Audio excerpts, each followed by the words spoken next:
الحمد للہ رب العالمین والصلاة والسلام علی اشرف الانبیاء والمرسلین وعلی آلہ واصحابہ اجمعین۔ قال اللہ تعالی وتبارک فی القرآن المجید والفرقان الحمید۔ بسم اللہ الرحمن الرحیم۔ لا اقسم بهذا البلد وانت حل بهذا البلد ووالد وما ولد لقد خلقنا الانسان في كبد۔ صدق اللہ مولانا العظیم وصدق رسولہ النبی الکریم الرؤوف الرحیم۔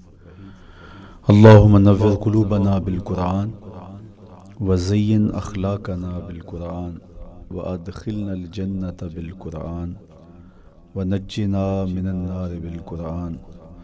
قال اللہ تعالی وتبارک فی شان حبیبہ مخبرا وآمرا ان اللہ وملائکتہ یصلون علی النبی یا ایہا الذین آمنوا صلوا علیہ وسلموا تسلیما۔ اللہم صلی علی سیدنا و مولانا محمد معدن الجود والکرم صلاۃ و سلاما علیک یا سیدی یا رسول اللہ۔ میں نے آپ کے سامنے قرآن مجید کے جو کلمات تلاوت کیے ان میں اسی حقیقت کو بیان کیا گیا۔ لا اقسم بهذا البلد، آغاز ہوا شہر مکہ کی قسم سے۔ قسم ہے مجھے اس شہر کی، پھر وجہ قسم بھی بیان کی۔ وَأَنْتَ حِلٌّ بِهَذَا الْبَلَدِ، مجھے اس شہر کی قسم اس لیے کہ محبوب اس شہر میں تو جو بستا ہے، تیرا بسیرا ہے اس شہر میں، اس شہر کی گلیوں نے تیرے قدم چومے ہیں اور تیرے انفاس کی مہک اس کی فضاؤں میں بسی ہے، اس لیے مجھے قسم کہ یہاں تم رہتے ہو۔ اللہ اکبر۔ علماء کے مابین اس بات پر اختلاف ہے کہ مکۃ المکرمہ افضل ہے یا مدینۃ النبی صلی اللہ علیہ وآلہ وسلم افضل ہے۔ ایک علمی اختلاف ہے، بعض نے کہا مکۃ المکرمہ افضل ہے، دلائل دیے، بڑا وزن ہے دلائل میں۔ بعض نے کہا مدینۃ رسول صلی اللہ علیہ وآلہ وسلم افضل ہے، دلائل دیے، بڑا زور ہے دلائل میں۔ لیکن شیخ عبدالحق محدث دہلوی علیہ رحمہ اسی آیت سے روشنی لے کر کے لکھتے ہیں کہ جب حضور مکے میں تھے تو مکہ افضل تھا، جب مدینے آ گئے تو مدینہ افضل ہو گیا۔ جدھر جدھر سے وہ گزرتے گئے مجد و شرف بھی پیچھے پیچھے رہا۔ چند لمحوں کے لیے ٹھہرے تھے تم جس پیڑ کے نیچے۔ نشور وحدی کا لہجہ دیکھیے کتنا دل آویز ہے۔ چند لمحوں کے لیے ٹھہرے تھے تم جس پیڑ کے نیچے، سنا ہے آج تک اس پیڑ کا سایہ مہکتا ہے۔ تو مکے میں ہیں تو مکہ افضل، مدینے میں ہیں تو مدینہ افضل۔ تو شرف ان کے وجود مسعود سے ہے، وہ جدھر جدھر سے گزرتے جائیں گے وہاں وہاں ہی نور پھیلتا چلا جائے گا۔ اور پیر نصیر الدین علیہ رحمہ کا لہجہ یہاں کتنا خوبصورت دکھائی دیتا ہے۔ ایک بار وہ جدھر سے گزرے ہیں نصیر، ایک بار وہ جدھر سے گزرے ہیں نصیر، بار بار ادھر سے بہار گزری ہے۔ تو کہا کہ قسم ہے مجھے اس شہر کی، یعنی شہر مکہ کی۔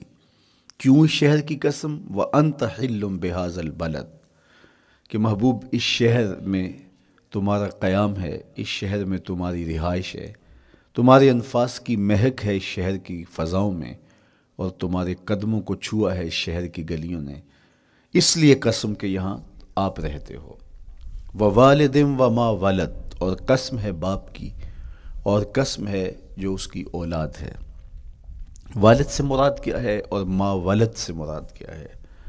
تو اس کے بارے میں ایک قول یہ ہے کہ والد سے مراد حضرت ابراہیم علیہ السلام ہے، اور ما ولد سے مراد حضور علیہ السلام جو ان کے فرزند ہیں۔ ایک قول کہ والد سے مراد حضرت آدم علیہ السلام ہیں، اور ما ولد سے مراد ان کی ساری ذریت اور نسل ہے۔ تیسرا قول کہ والد سے مراد حضور علیہ السلام ہیں، اور ما ولد سے مراد حضور علیہ السلام کی ساری امت، حضور علیہ السلام کی ساری آل اطرت، حضور کے اصحاب۔ لیکن علماء نے پہلے قول کو ترجیح دی کہ مکۃ المکرمہ کی قسم کی گئی تو پھر مناسبت بنتی ہے کہ حضرت ابراہیم کا ذکر بھی ہو، تو اس لیے والد سے مراد حضرت ابراہیم ہیں، اور ما ولد سے مراد حضور علیہ الصلوۃ والسلام کی ذات ستودہ صفات ہے۔ تو تین چیزیں ہوئیں جن کی قسم کی گئی۔ سب سے پہلے شہر مکہ کی قسم کی گئی، پھر حضرت ابراہیم علیہ السلام کی قسم کی گئی، اس کے بعد حضور علیہ الصلوۃ والسلام کے مبارک وجود کی قسم کی گئی۔ تین قسمیں کر کے کہا کیا گیا، چونکہ جو خالی ذہن شخص ہو، جب اس کو کوئی بات بیان کی جائے تو قسم سے آغاز نہیں کیا جاتا۔ متردد الذہن کو کوئی بات کرنی ہو تو قسم سے آغاز کیا جاتا ہے، یا پھر آپ جس مضمون کو بیان کرنے جا رہے ہیں وہ اتنا اہم ہے کہ اس کی اہمیت کو اجاگر کرنے کے لیے آپ کو قسم کرنا پڑتی ہے۔ تو یہ جو ما بعد کا مضمون ہے جس کو میرے رب نے بیان کیا، اس سے قبل ایک نہیں، دو نہیں، تین قسمیں کیں، تو پھر کان تو کھڑے ہو گئے، سماعتیں تو بچھ گئیں کہ وہ کون سی شے ہے جس کو بیان کرنا مقصود ہے، اور اس سے قبل قسم پہ قسم کی جا رہی ہے۔ قسم محبوب شہر مکہ کی، قسم محبوب تیرے والد بزرگوار حضرت ابراہیم علیہ السلام کی، اور قسم تیرے پاکیزہ وجود کی۔ اب انسان بالکل سماعتیں بچھا کے منتظر ہے کہ قسم کی کس بات کی جا رہی ہے، کس بات پہ قسمیں ہو رہی ہیں۔ تو جواب آیا، قسم محبوب شہر مکہ کی جس میں آپ رہتے ہو، قسم آپ کے والد بزرگوار حضرت ابراہیم علیہ السلام کی، اور قسم آپ کے پاکیزہ وجود کی۔ لقد خلقنا الانسان فی کبد، ہم نے انسان کو مشقتوں میں رہتا پیدا کیا ہے۔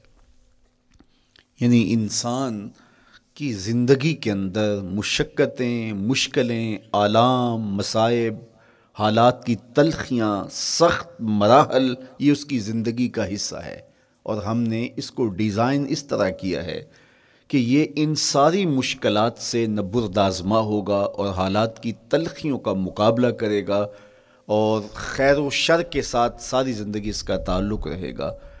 تو یہ اگر سخت جان ہوا تو زندگی میں کامیاب اور بامراد ہوا، اور اگر یہ کمزور ہوا تو پیچھے رہ جائے گا۔ اور اس کے لیے جو قسمیں کی ہیں وہ تین ہیں۔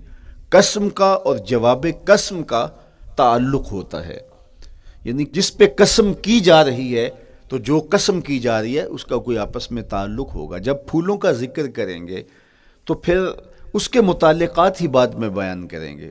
کسی نے کہا تھا جنگل میں کوئی مے خار مرا ہے، جنگل میں کوئی مے خار مرا ہے، اسے انگور کے پتوں کا کفن دو۔ میاں جنگل میں مرنے والے شخص کو کسی اور درخت کے پتوں کا بھی تو کفن دیا جا سکتا ہے، لیکن صاحب مرنے والا مے خار ہے، اور شراب کشید کی جاتی ہے انگور سے، تو اس کو تو ٹھنڈ تب بھی پڑے گی کہ انگور کے پتوں کا کفن دیا جائے۔ تو مناسبات ہوتی ہیں۔ تو اب جب قسم کی گئی تو قسم تین چیزوں کی گئی، اور اس کی جواب قسم سے مناسبت کیا بنتی تھی؟ انسان کو مشقتوں میں رہتا پیدا کیا گیا، حالات کی تلخیوں سے گزرتا ہے، سخت تربیتی مراحل سے اس کو گزرنا پڑتا ہے۔ تو اس چیز کو بیان کرنے سے قبل تین قسمیں کی گئی۔ پہلی قسم میرے حضور کے پاکیزہ شہر کی، مکہ المکرمہ کی، اس لیے کہ مکہ المکرمہ میں دیکھ لیجئے کہ صحابہ اور حضور کے ماننے والوں نے کیسے تلخ زندگی کاٹی۔ شجر اسلام ثمر بار ہوا تو ہمیں تو یہ کھلے ہوئے پھول دکھائی دیتے ہیں، لیکن ہم نہیں بھول سکتے کہ بلال حبشی کی پیٹھ پہ کیسے کوڑے برسے اور احد احد کیسے پکارتے رہے۔ تو ہم اس منظر کو دیکھیں، مکہ کے ان حالات کو دیکھیں، تو اس لیے قسم کی مکے کی، اور پھر حضرت ابراہیم علیہ السلام کی قسم کی، چونکہ حضرت ابراہیم نے جس قدر اذیتوں سے گزر کر کے، مصائب آلام کا سامنا کر کے، حالات کی تلخیوں کا مقابلہ کر کے اپنا راستہ بنایا اور اپنے رب کی رضا پائی، وہ تاریخ کا ایک انوکھا باب ہے۔ اس سے بڑھ کر کیا ہوگا کہ جلتی ہوئی آگ میں چھلانگ لگا دی رب کے حکم کی تعمیل میں، بیٹے کی گردن پہ چھری رکھ دی۔ یہ تماشا لب بام نہیں تھا، منا کی وادی میں وہ انوکھا واقعہ رقم ہوا کہ آج بھی تاریخ انگشت بدندہ ہے کیا ایک باپ، اور وہ اس بیٹے کو ذبح کرنے کے لیے آمادہ ہو گیا جو اس کی آنکھوں کا نور ہے اور دل کا قرار ہے، رب سے مانگ کے لیا، لیکن تعمیل ارشاد میں اس بیٹے کی گردن پہ چھری رکھنے کے لیے باپ تیار ہو جاتا ہے اور اس کو ذبح کرنے کے لیے آمادہ ہو جاتا ہے، حتیٰ کہ بیٹے کو لٹا لیتا ہے اور ہاتھ میں چھری پکڑ کے بیٹے کی گردن پہ رکھ کے پوری ہمت کے ساتھ جب چھری چلاتا ہے تو آواز آتی ہے فلما اسلما وتلہ للجبین ونادیناہ ان یا ابراہیم قد صدقت الرؤیا انا کذالک نجزی المحسنین۔ ابراہیم بس کرو، تم نے واقعی خواب پورا کر دکھایا۔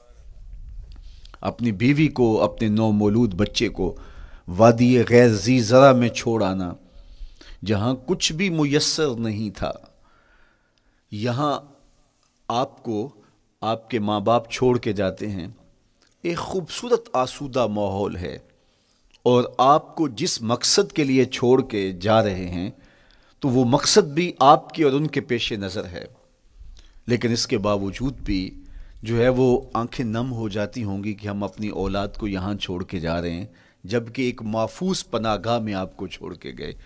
آپ کی تربیت کرنے والا ایک جو ہے وہ توانا طبقہ اور ایک توانا جو ہے وہ سٹاف موجود ہے جو آپ کی فکری، ذہنی، بدنی تربیت کے لیے کوشاں ہیں، لیکن اس کے باوجود بھی والدین محسوس کرتے ہیں لیکن اپنے نو مولود بچے کو وہاں چھوڑ کے جانا جہاں آب و دانہ بھی میسر نہیں تھا۔ مورخ اسلام فی جلندری نے اس وادی کا نقشہ کھینچتے ہوئے کہا، وہ وادی جس میں وحشت بھی قدم رکھتی تھی ڈر ڈر کے، جہاں پھرتے تھے آوارہ تھپیڑے بادے سر سر کے، جہاں پر گھاس اگتی تھی، جہاں نہ پھول کھلتے تھے، مگر وہ سرزمیں تھی آسماں بھی جھک کے ملتے تھے۔ تو اس وادی میں چھوڑ کے آنا، حضرت ابراہیم نے جو امتحانات دیے، اس لیے ان کی قسم کی، چونکہ جواب قسم کا تعلق بنتا ہے، تو قسم ابراہیم کے پاکیزہ وجود کی کہ جنہوں نے دکھ سہے، تکالیف، آلام گوارا کی، لیکن پائے ثبات میں لغزش نہیں آنے دی۔ تیسری قسم میرے حضور کے پاکیزہ وجود کی فرمایا جتنے دکھ مجھے دیے گئے، جتنی اذیتیں مجھے پہنچائی گئیں، اتنی کسی کو نہیں دی گئیں۔ پیدا ہوئے تو حضور کے باپ کا سایہ سر پہ نہیں تھا، پھر اس کے بعد حضور مختلف مراحل سے گزرے، 6 سال کی عمر میں ماں کا انتقال ہو گیا۔ جب راہ حق میں لوگوں کو دعوت رشد و ہدایت دینے نکلے تو جو لوگوں کے رویے تھے اور جو اذیتیں لوگوں نے پہنچائیں وہ ایک الگ باب ہے۔ مکے کی گلیوں سے لے کے طائف کے بازاروں تک جن اذیتوں سے میرے حضور گزرے، ام المومنین سیدہ عائشہ رضی اللہ تعالیٰ عنہ فرماتی ہیں ایک دن حضور کی بارگاہ میں حاضری تھی تو ہم نے عرض کیا حضور کیا احد کے دن سے سخت دن بھی زندگی میں کبھی گزرا ہے؟ صحابہ کی نظر میں اس دن سے سخت دن کبھی زندگی میں نہیں آیا، اس لیے کہ جب 70 صحابہ کی لاشیں پڑی تھیں، حضور کے چچا حضرت امیر حمزہ شہید کر دیے گئے، اور نہ صرف انہیں شہید کیا گیا، ان کا مسئلہ کیا گیا، اعضائے بدنیاں کاٹ دیے گئے، ناک کاٹ لی گئی، زبان کاٹ لی گئی، بدن چیر کے کلیجہ نکالا گیا، اور پھر ان اعضاء کا ہار پرویا گیا، اور ہندا نے گلے میں ڈال کے رقص کیا، آنکھوں میں نیزے چبھوئے گئے۔ تو یہ دردناک دن تھا، تو حضور کے سر انور پہ سفید رنگ کی پٹی بندھی تھی اور چشمان رحمت میں آنسو تھے، اور بار بار فرماتے تھے ما فعل امی، میرے چچا کی کہانی سناؤ۔ تو یہ دردناک دن تھا جو صحابہ نے اپنی آنکھوں سے دیکھا۔ تو انہوں نے کہا حضور کیا احد کے دن سے سخت دن بھی کبھی زندگی میں آیا؟ ان کا خیال تھا کہ حضور فرمائیں گے ہاں یہ میرا زندگی کا مشکل ترین اور سخت ترین دن تھا، لیکن حضور نے فرمایا ہاں عائشہ، جب طائف کے بازاروں میں تیری قوم نے مجھے پتھر مارے تو یہ دن احد کے دن سے بھی سخت تھا۔ حضور ان کے 3 سرداروں کے پاس پیغام حق لے کے گئے، لیکن انہوں نے آگے سے جو رویہ اختیار کیا وہ اتنا اذیت ناک تھا۔ حضور نے فرمایا کہ ٹھیک ہے، میں تمہاری خیر خواہی کا جذبہ لے کے تمہارے تک پہنچا ہوں، تم نے میری دعوت کو قبول نہیں کیا، تمہاری مرضی، تمہارا مقسوم، چلو اب یہ بات میرے اور تمہارے درمیان رہنی چاہیے، اس بات کو راز رہنا چاہیے، اہل مکہ تک یہ بات نہ پہنچے۔ انہوں نے کہا ہم کیوں راز رکھیں، بلکہ اوباشوں کے ہاتھ میں پتھر دے دیے، اور حضور جب واپس ہونے لگے تو وہ حضور کے پاؤں پہ سنگزنی کر دے۔ حضور اپنا ایک پاؤں اٹھاتے تو دوسرے پاؤں پہ مارتے، شدت درد اور احساس کرب سے حضور بیٹھ جاتے تو ان کے غنڈے دائیں بائیں سے بڑھتے اور کندھوں سے پکڑ کے حضور کو اٹھاتے اور مشق سنگزنی کرتے۔ نالین خون سے بھر گئے، لخت لخت زخمی ہوا، اللہ اکبر، کیا دردناک لمحے تھے، کیا تکلیف بھری گھڑیاں تھیں۔ تو کہا کہ جب طائف کے بازاروں میں تیری قوم نے مجھے پتھر مارے تو یہ دن احد کے دن سے بھی سخت تھا۔ اچھا، جب حضور پر اس طرح آلام و مصائب ٹوٹ پڑے تو حضور کے ساتھ جو صحابہ تھے انہوں نے کہا حضور ان کے لیے بد دعا کر دیجئے، تو میرے حضور بولے میں رحمت بن کے آیا ہوں، میں رحمت بن کے آیا ہوں۔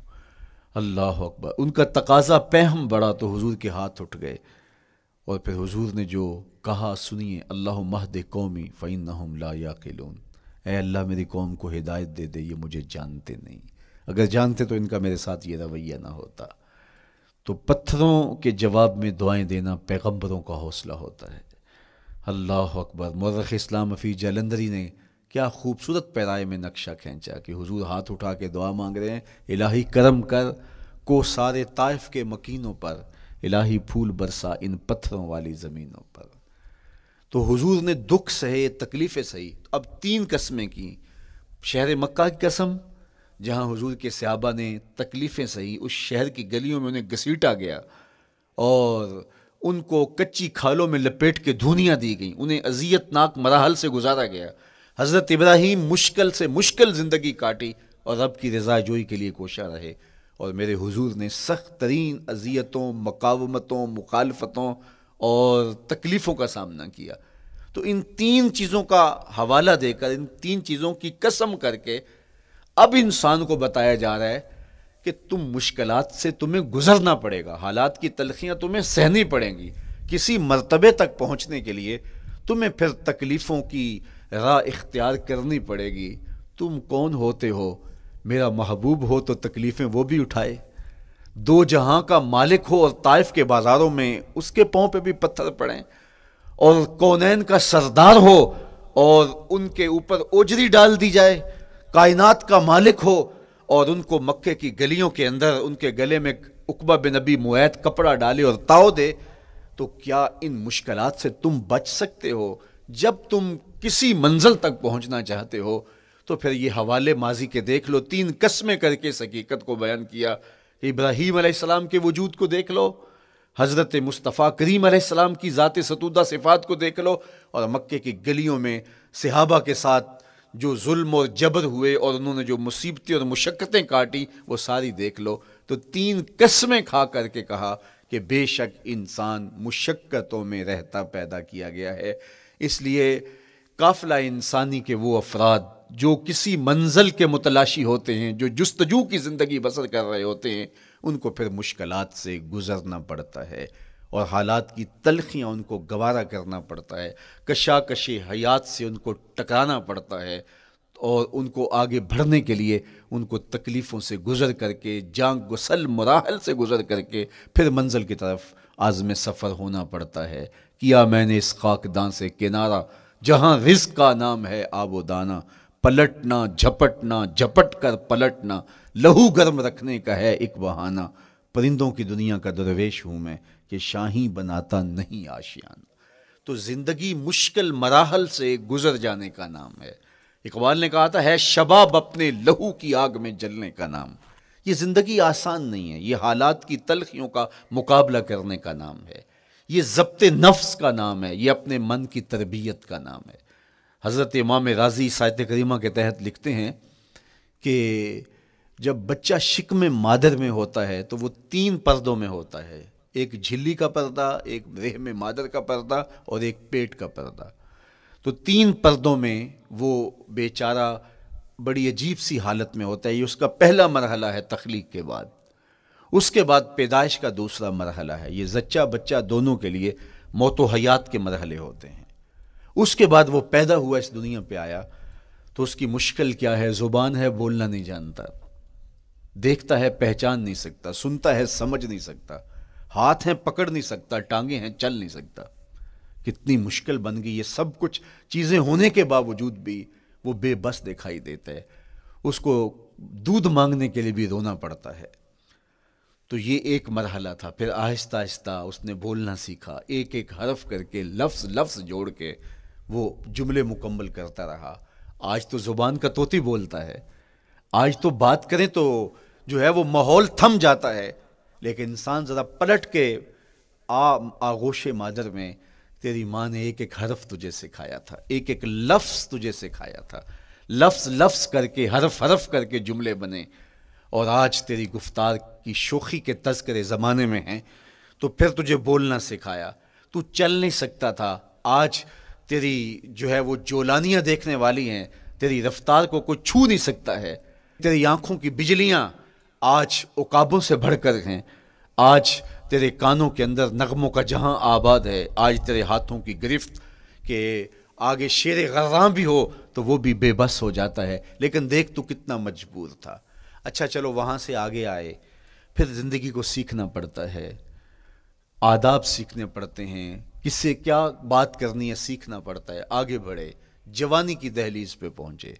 جوانی انسان کی زندگی کا باقپن ہوتا ہے، عروج ہوتا ہے، اللہ اکبر، لیکن جوانی کو تقدس معاب رکھ کے منزل تک پہنچانا یہ سب سے مشکل مرحلہ ہوتا ہے، چونکہ جذبات بے قابو ہیں، خواہشیں آوارہ ہیں، اور تا حد نظر نظارے ہی نظارے جو دل کو کھینچتے ہیں۔ اب اپنے تقدس کو جو شخص محفوظ رکھے، کائنات میں سب سے قیمتی جوہر حضرت انسان کا اس کی عصمت کا جوہر ہے، اور سب سے حسین چہرہ وہ ہے جو جنسی کالک سے اپنے آپ کو بچا لے۔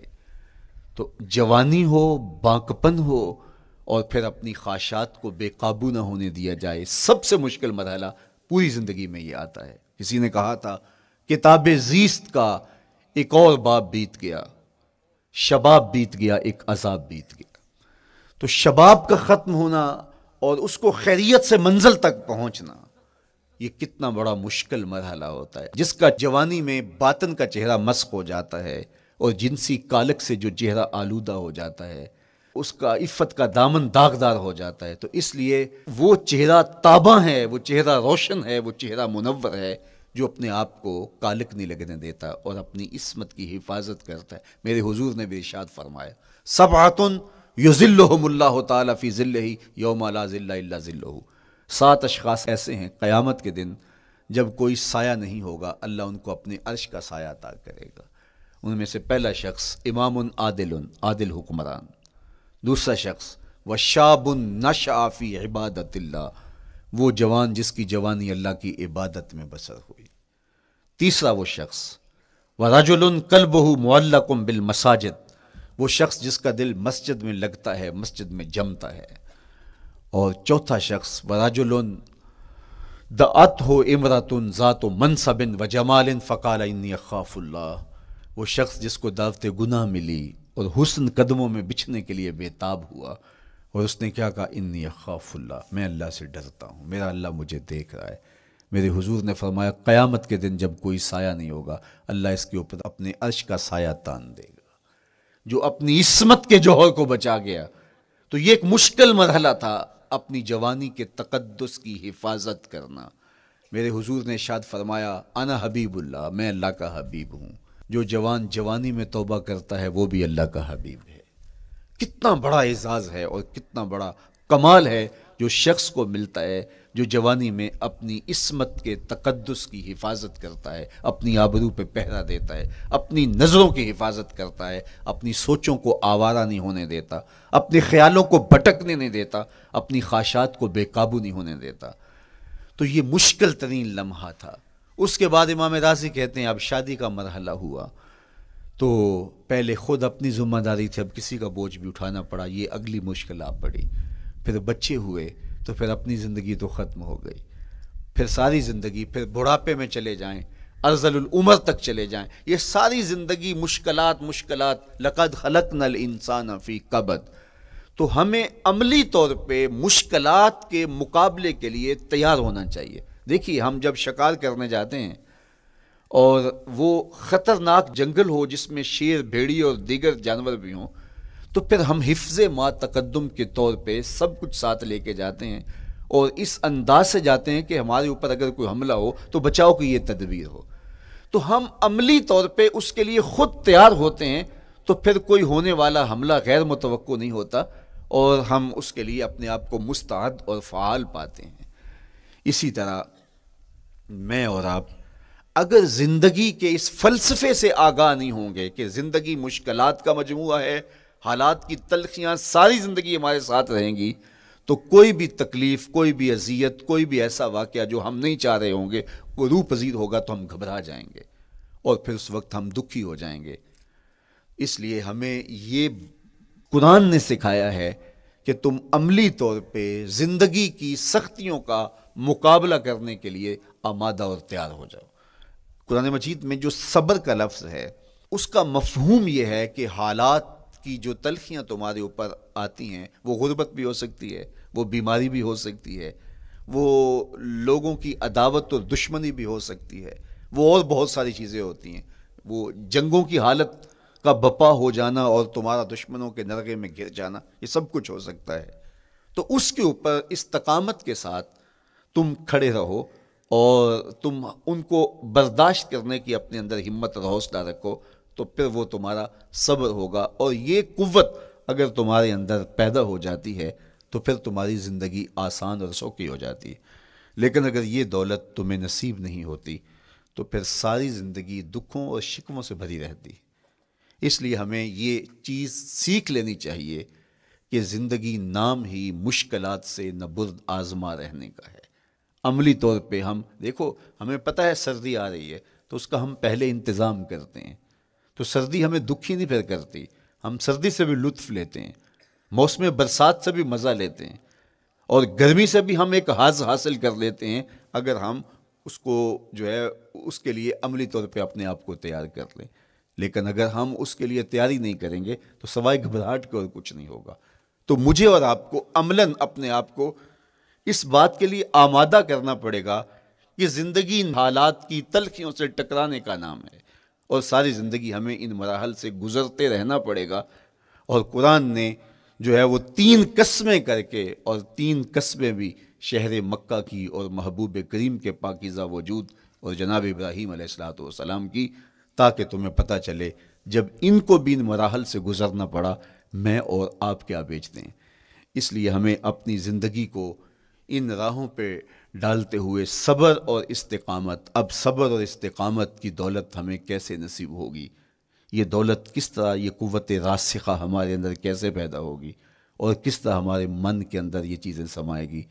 اللہ تعالیٰ کی خشیت، اس پر توکل، اس پر بھروسہ، اور اللہ تعالیٰ جل شانہ کی طرف سے ہر کام کے ہونے کا یقین ہمارے اندر یہ استقامت اور یہ حوصلہ پیدا کرتی ہے یہ چیز۔ اس لیے مجھے اور آپ کو اپنی پوری زندگی میں اس عمل سے گزر کر کے اپنے آپ کو مضبوط ترین صورتحال میں لا کے کھڑا کرنا پڑے گا، اور یہی زندگی کا جمال ہے۔ تو اب پھر دیکھیے قرآن کیا کہہ رہا ہے، لا اقسم بہذا البلد وانت حل بہذا البلد ووالد وما ولد، 3 قسمیں کی۔ اس کے بعد ارشاد فرمایا لقد خلقنا الانسان فی کبد، ہم نے انسان کو مشکلوں میں، مصائب میں، آلام میں رہتا ہوا پیدا کیا۔ کہتے ہیں جب حضرت انسان کی تخلیق ہوئی تو اس کا خمیر جب گویا جا رہا تھا تو اس کے اوپر 39 دن تک آزمائشوں کی، دکھوں کی، تکلیفوں کی بارش ہوئی، اور ایک دن خوشیوں اور مسرتوں کا می برسا۔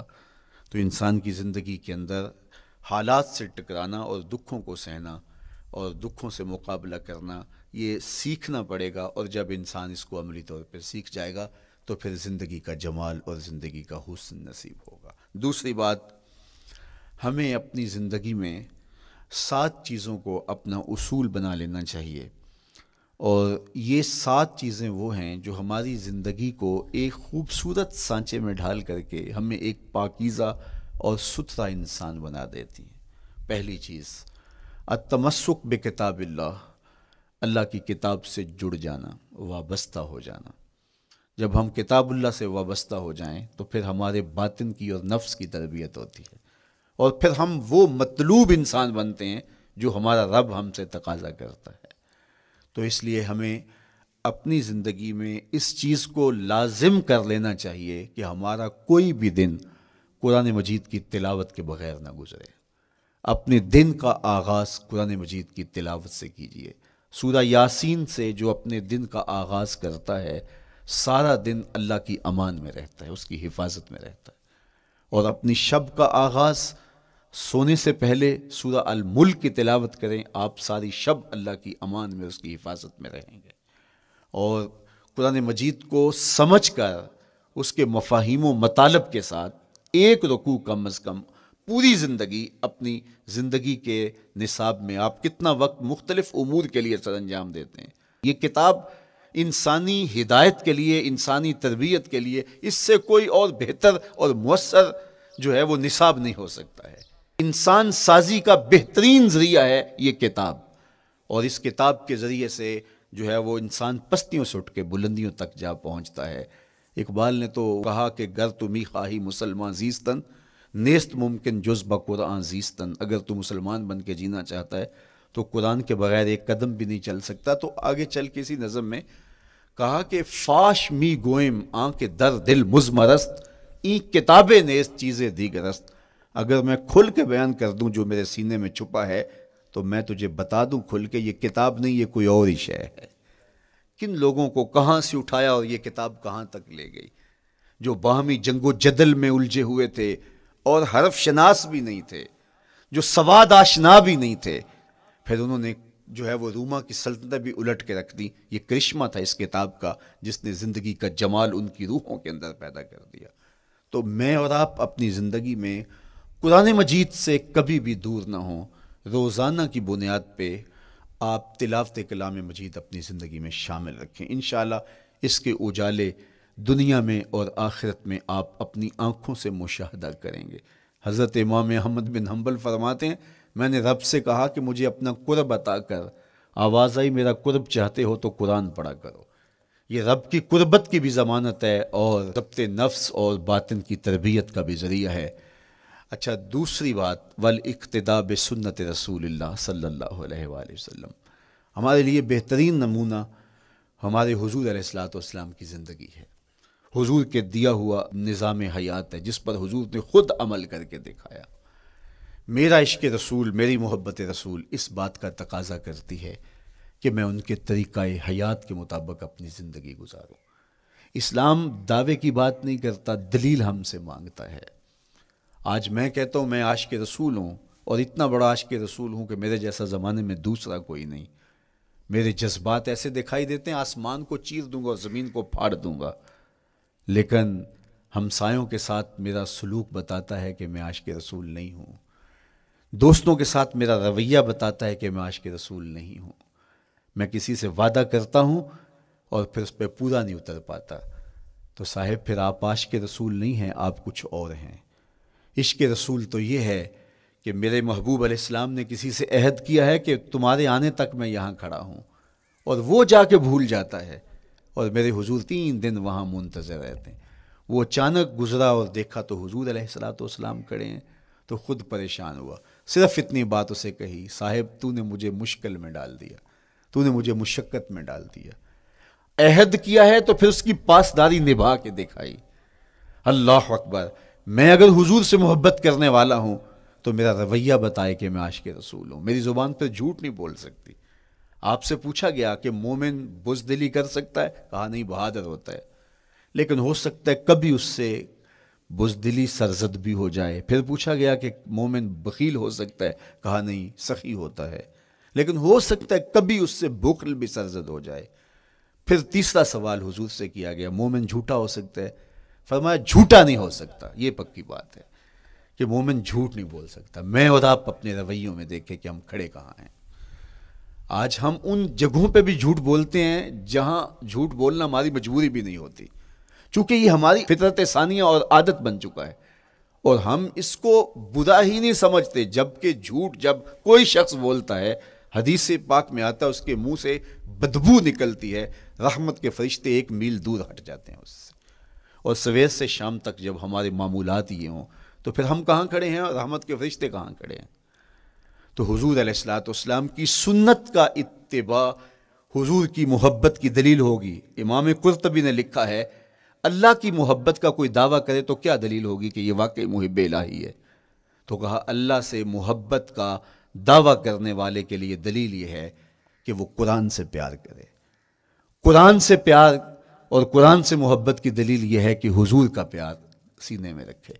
حضور سے محبت کی دلیل یہ ہے کہ سنت رسول سے پیار کرنے والا ہو. اور سنت رسول سے پیار کرنے کی دلیل یہ ہے کہ بدعات سے اجتناب کرنے والا ہو. ہر وہ طریقہ جو میرے حضور نے نہیں دیا اس کو اختیار نہ کرے، اس طریقے کو اختیار کرے جو حضور علیہ الصلوۃ والسلام کا عطا کرتا ہے. تیسری بات، عقل الحلال.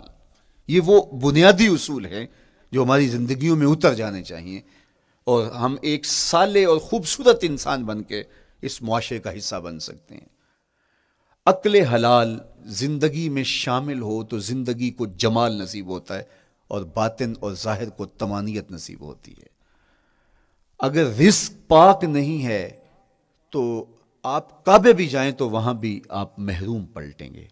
میرے حضور علیہ الصلوۃ والسلام نے فرمایا ایک بندہ لمبا سفر کر کے گیا، اشعث اغبر کے لفظ ہیں کہ اس کے بال بکھرے ہوئے ہیں، سفر کی گرد پڑی ہوئی ہے اور لباس بھی پھٹا ہوا ہے، شکستہ حالت، پراگندہ صورت، اور کھڑا ہے کعبۃ اللہ کے سامنے. یمد یدیہ، دونوں ہاتھ لمبے کر کر کے دعا مانگ رہا ہے اور کیا کہتا ہے؟ اے اللہ ومطعمہ حرام ومشربہ حرام وملبسہ حرام وغذی بالحرام.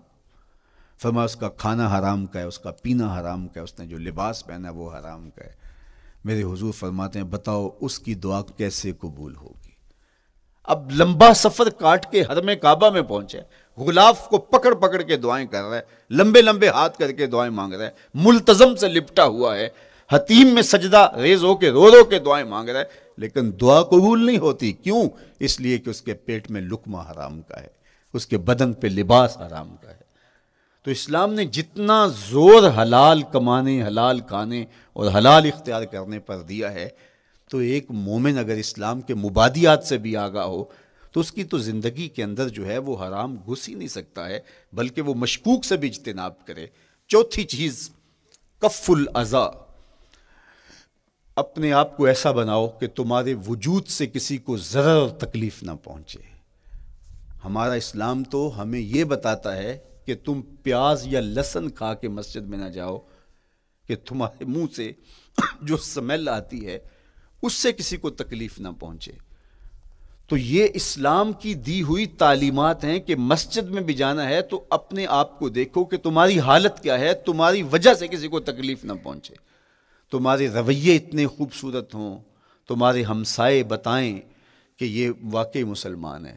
مسلمان کی تعریف کی گئی، المسلم من سلم المسلمون من لسانہ و یدہ. مسلمان کون ہے؟ جس کے ہاتھ سے، جس کی زبان سے دوسرا مسلمان بھائی محفوظ ہے، تو وہ مسلمان ہے. اللہ اکبر.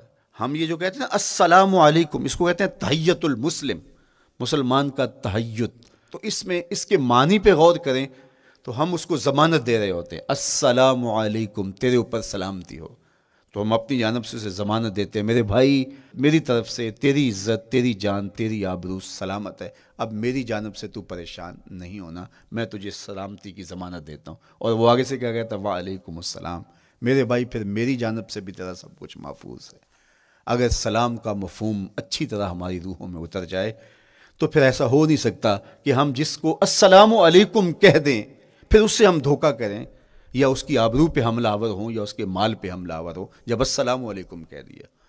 چونکہ جو ہمیں لفظ بولنے کے لیے کہا گئے ہیں اس کے پیچھے فلسفہ ہے لفظوں کا. یہ پھول ہیں، ان کو دیکھ کر سبحان اللہ کہنے کا کہا گیا ہے. پہاڑوں کو دیکھ کے اللہ اکبر کہنے کا کہا گیا ہے. پہاڑوں کو دیکھ کے سبحان اللہ کہہ دیں اور پھولوں کو دیکھ کے اللہ اکبر کہہ دیں، ایسا کیوں نہیں کہہ دیتے؟ لیکن نہیں، اس لیے کہ جب پہاڑوں کو دیکھتے ہیں تو دل میں ان کی ہیبت پیدا ہوتی ہے. اتنے بڑے پہاڑ، سمندر کو دیکھتے ہیں تو اس کی ہیبت پیدا ہوتی ہے. اتنا بڑا سمندر تا حد نظر پھیلا ہوا، تو جب اس کی بڑائی پیدا ہونے لگتی ہے تو فوراً پلٹایا گیا اللہ کی بڑائی کی طرف اور کہا بول اللہ اکبر، یہ نہیں میرا اللہ بڑا ہے. اور پھول کو جب دیکھا تو اس کی لطافت کی طرف الجھنے لگے. کتنا خوبصورت ہے، درزوں میں کیسے خوشبو بسی ہوئی ہے، کیسے رنگ ہیں، کیسے جمال ہیں. اللہ اکبر. وہ کیا کسی نے کہا تھا نا کہ درزوں کی لطافت میں خوشبو نے اماں پائی، گل چیرنے والے نے کس شان سے چیرا ہے. تو کیا کمال ہے یار، کیا پتیاں ہیں، کیا رنگ ہے، کیا خوبصورتی ہے، کیا لطافت ہے. الجھنے لگے، کہا بول سبحان اللہ، یہ کیا ہے، جس نے رنگ بھرے ہیں وہ پاک ہے. تو تیرا دل الجھ نہ جائے تو جو ہم بولتے ہیں لفظ جہاں بھی بولتے ہیں اس کے پیچھے ایک فلسفہ ہوتا ہے. السلام علیکم یہ تحیت المسلم ہے. جب ہم کسی کو کہتے ہیں السلام علیکم تو اس کو ہم نے ضمانت دے دی، بس بات ختم، اب جو ہے وہ میری جانب سے تو محفوظ ہے۔ لیکن ہم سلام بھی لے رہے ہوں گے اور ہاتھ بھی کاٹ رہے ہوں گے اور اس کی جیب بھی کاٹ رہے ہوں گے، پھر سلام نہیں لیا، ہم نے منافقت کی ہے۔ تو کف الاذی چوتھی چیز، اور پانچویں چیز اجتناب المعاصی، گناہوں سے اپنے آپ کو بچا کے رکھنا۔ نیکی کرنا بہت اہم ہے، لیکن نیکی کرنے سے زیادہ ہم اپنے آپ کو گناہوں سے بچانا ہے۔ چونکہ شر کی قوتیں ہمارے ساتھ جڑی ہوئی ہیں، اس لیے اپنے آپ کی حفاظت جب ہم کریں گے تو ہم ایک اچھی صورت میں آگے بڑھیں گے۔ اور چھٹی چیز وہ ہے التوبہ، توبہ تسلسل کے ساتھ کرتے رہیے۔ یہ تصور کہ بڑھاپے میں توبہ کریں گے، یہ تصور کہاں سے آیا؟ یا ہمارے ہاں آج کل یہ کلچر پیدا ہوا ہے کہ لیلۃ القدر یا شبرات کے دن سارے جڑ کے توبہ کرنے بیٹھ جاتے ہیں اور پورا سال اپنی مرضی کی زندگی گزارتے ہیں۔ ایسا نہیں ہے۔ میرے حضور کے دامن پہ ایک بھی گناہ کا دھبا نہیں تھا۔ ہم نبیوں کی عصمت کے قائل ہیں، کسی نبی پر کوئی گناہ کا دھبا نہیں ہوتا۔ اگر اس امکان کو بھی تسلیم کر لیا جائے تو ساری شریعت مشکوک ہو جاتی ہے، لیکن اس کے باوجود حضور فرمایا میں دن میں اللہ سے 100 بار توبہ کرتا ہوں، ایک دن میں 100 مرتبہ توبہ کرتا ہوں۔ میں اور آپ دیکھیں کہ ہم کیا اس معمول کو اپنی زندگی میں شامل کیے ہوئے ہیں۔ جب انسان توبہ کرتا ہے، جب غسل کر لیتا ہے نا ایک دفعہ، تو پھر وہ بچ بچ کے چلتا ہے کہ کوئی گر دوبارہ پڑ نہ جائے، اور جب وہ لتھڑا ہوا ہو تو پھر اس کو پرواہ بھی نہیں ہوتی۔ اس لیے ہمیں بار بار غسل کرنے کی، بار بار توبہ کرنے کی تلقین کی گئی ہے، تاکہ ہم پھر نئے گناہوں سے بچتے رہیں گے۔ تو اپنی زندگی میں توبہ کا تسلسل کیجئے، شام سویرے صبح بار بار اللہ سے توبہ کی اور رجوع کیجئے۔ اور آخری چیز ادا الحقوق، حقوق کا ادا کرنا۔ ہمارے ذمے جو حقوق عائد ہوتے ہیں وہ ہمارے والدین کے ہیں، وہ ہمارے بہن بھائیوں کے ہیں، وہ ہمارے دوستوں کے ہیں، ہمسایوں کے ہیں، ہمارے اساتذہ کے ہیں، کلاس فیلوز کے ہیں۔ وہ حقوق حتیٰ کہ جانوروں کے کیوں نہ ہوں، تو ان حقوق کو ہم ادا کرنے والے، دست بردار نہیں ہو سکتے ہم ان حقوق سے۔ یہ مومن کی زندگی ہے، یہ ہمارا نظم حیات ہے، یہ اسلام کا دیا ہوا منشور ہے، یہ طریقہ زندگی ہے کہ ہم ایک ایک کے حق کو ادا کرتے ہوئے اپنی زندگی کو بسر کریں۔ بالخصوص میں طلباء سے مخاطب ہوں کہ یہ عمر تربیتی اعتبار سے سب سے اہم عمر ہے۔ سیدنا علی المرتضیٰ رضی اللہ تعالیٰ عنہ فرماتے ہیں کہ 15 سال سے لے کر کے 20 سال تک کی عمر میں انسان کے نظریات پختہ ہوتے ہیں اور اس کی عادتیں جمتی ہیں۔ یہ دوسرے کہتے ہیں 13 سے 19 سال تک کی عمر، وہ کہتے ہیں یہ بڑی اہمیت کی حامل ہے۔ تو 13 سے 19 سال یا 15 سے 20 سال تک کی عمر، بعض کا تو ہوتا ہے کہ ابھی بچے ہیں، ماں باپ بھی سستی کرتے ہیں کہ ان کو تہجد کا عادی اب کیوں بنائیں، ابھی تو یہ بچے ہیں، ان کو ان چیزوں سے، چھوٹی چھوٹی چیزوں کا عادی اب کیوں بنائیں، جب بڑے ہوں گے، سمجھدار ہوں گے، ذمہ داریوں کا بوجھ آئے گا، سب کچھ کر لیں گے۔ تو پھر اس وقت کرنا مشکل ہوتا ہے، پھر کر نہیں پاتا بندہ۔ تو جو سیکھنا ہے، جو عادتیں پختہ کرنی ہے، وہ اسی زندگی میں ہوتی ہیں۔ تو یہ آپ کا ایک موقع ہے، آپ کو ایک ماحول فراہم ہوا ہے۔ آپ کے ہمسائے آپ کے کلاس فیلوز ہیں جو آپ کے ساتھ کمرے میں رہ رہے ہیں۔ ہمسائیگی کے حقوق ادا کرنے کا جو انداز ہے وہ یہاں ہی سیکھیے اور اپنے اندر اس کو متحقق کیجیے اور پختہ کیجیے۔ اسی طرح اپنے گفتگو کے لہجوں میں شائستگی، اپنے انداز کے اندر خوبصورتی اور اپنے رویوں کے اندر جمال پیدا کرنے کی کوشش کریں۔ اپنے آپ کو مؤثر بنائیں اور شریعت کے بتائے ہوئے اصولوں اور ضابطوں کے مطابق آپ جب زندگی کے چند دن گزار لیں گے، پھر زندگی گزارنے کا نشہ آنے لگ جائے گا۔ چونکہ جب ہم اپنی خواہش کی زندگی گزارتے ہیں تو پھر ہم خود بے چین اور مضطرب ہوتے ہیں، اس لیے کہ ہمیں اس طرح زندگی گزارنی چاہیے جس طرح ہمارے رب نے ہمیں بتایا ہے۔ آپ کوئی بھی مشین خریدتے ہیں، کوئی بھی چیز لیتے ہیں تو اس کے ساتھ چھوٹی سی بک دیتے ہیں آپ کو، اس کا طریقہ استعمال بتاتے ہیں کہ اس کو یوں استعمال کرو گے تو دیر پا اس کے فوائد حاصل کرو گے۔ اگر یہ مائک ہم اس طرح استعمال نہیں کرتے، اپنی خواہش سے استعمال کریں گے تو پھر نتیجہ کیا ہوگا کہ تھوڑے دنوں کے بعد جو ہے وہ خرابی کی طرف سلسلہ چلے گا۔ اس طرح یہ وجود جس پاکیزہ ذات نے بنایا ہے، اس نے ہمیں بتایا ہے کہ اس کو استعمال کیسے کرنا ہے اور اس زندگی کو کیسے گزارنا ہے۔